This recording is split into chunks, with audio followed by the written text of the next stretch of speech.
I'm running this day session in July, and it's a session I run all over the world. I've just done it in Australia, doing it in the States in a few weeks' time. So this is content marketing in a day, effectively. But it asks the question really, so in 5 minutes I'm going to give you top line of what we're talking about. And it's, Seth Godin said it's content marketing the only market that's left that works. And what Carlton was talking about earlier on, marketers, we bust everything. Everything we touch, we break it. You know, so Seth Godin said it is really content marketing the only thing that's left that really works. And I use a lot of stats from the Content Marketing Institute, a fine organisation that does lots of studies around the world. And the thing that really bugs me most about content marketing is most people don't have any kind of strategy. They're all out there creating content left, right and centre. You ask them to create content, oh yeah, 80–90% say they're creating content. Have you got a strategy? No. They've got no strategy for doing this. So they're all out there creating stuff with actually no notional sense about what it is they're actually doing it for or for what end purpose. And in my own, I published some research in back end of last year, which basically said the same thing, that basically B2B content marketers, virtually nobody has got any form of strategic intent behind it. They've got no structure, no platform for creating content and using it to market. So it's all very well creating content, but are you content marketing? So why content marketing? Well, because as Carlton quite rightly said, in the good old days, when I was around 100 million years ago, when the dinosaurs were still around, you had like one commercial TV channel, 3 red tops, some outdoor. That was your advertising media. Brilliant. People sat at home, you talked to them, they couldn't do a damn thing, they had to leave the room or just consume your messages. That was it. Broadcast, one way. You know, what happened to that, eh? What happened to those happy, sunny uplands that we all used to love? Well, I'll tell you what happened. This happened to them. Yeah?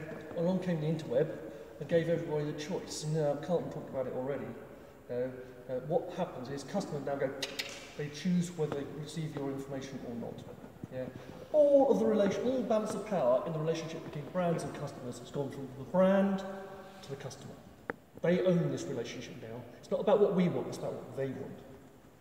And as David Newman Scott, who's a fine individual, and I shouldn't say anything on camera about him that I wouldn't say to his face, but he's a fairly opinionated gentleman, but he's very rich, so be careful. So nobody cares about what you do or what you're selling. Nobody cares about your products, nobody cares about your services. What they want to know is what you can do for them. And he's absolutely damn right.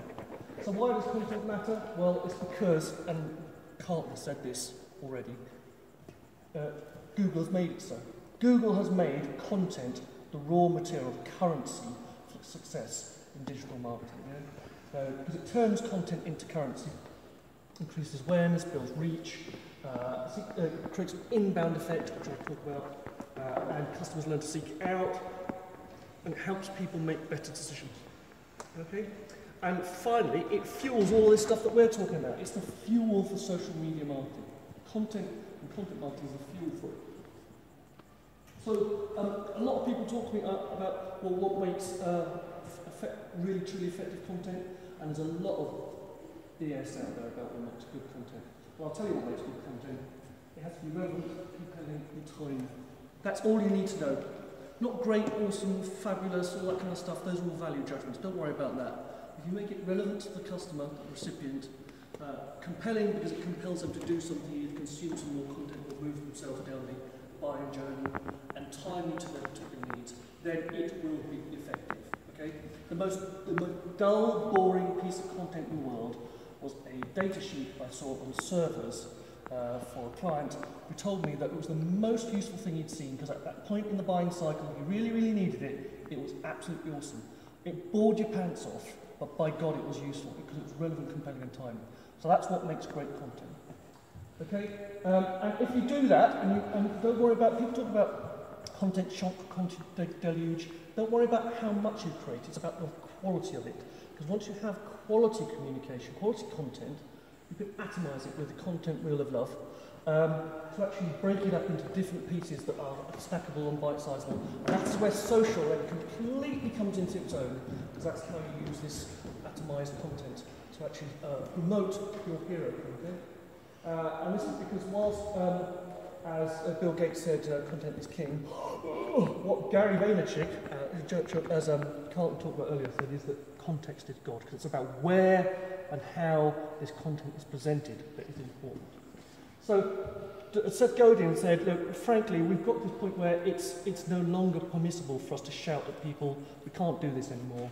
You know, marketing to our customers by continually trying to interrupt them with advertising and selling messages is not good enough because technology has changed all the rules.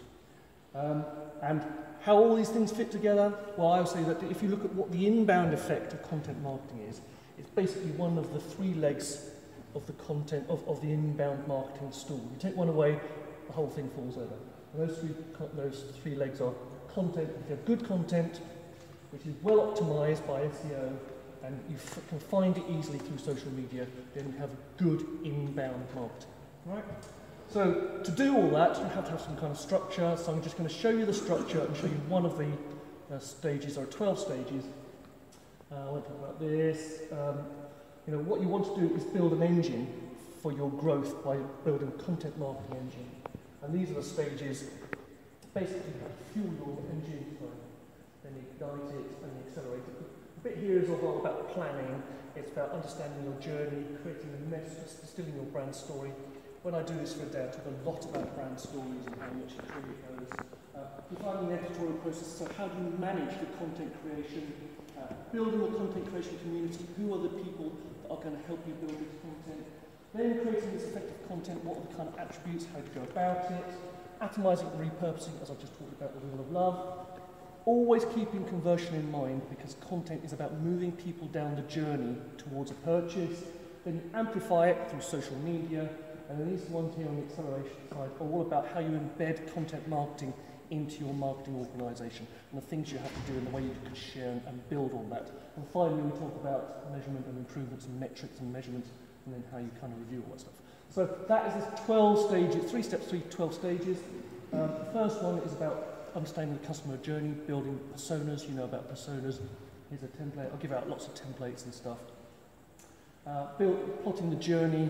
It's not a business one, but we have consumer ones as well. Working out what kind of content fits at each stage. How do you know? What is the question that each person asks at each stage that moves them along? So what's the unanswered question? How would you know? So Google, great example here from analytics. They do a kind of take yourself through the journey. So there you go. It's 5 minutes of what would normally be 7 hours. So I've missed out all the juicy gossip, all the good, all the sexy videos. They're all in there on the day. But if you want to come and see us on the 1st of July, then I'll give you the full nuts and bolts. You ready, big boy? Sure thing. Right.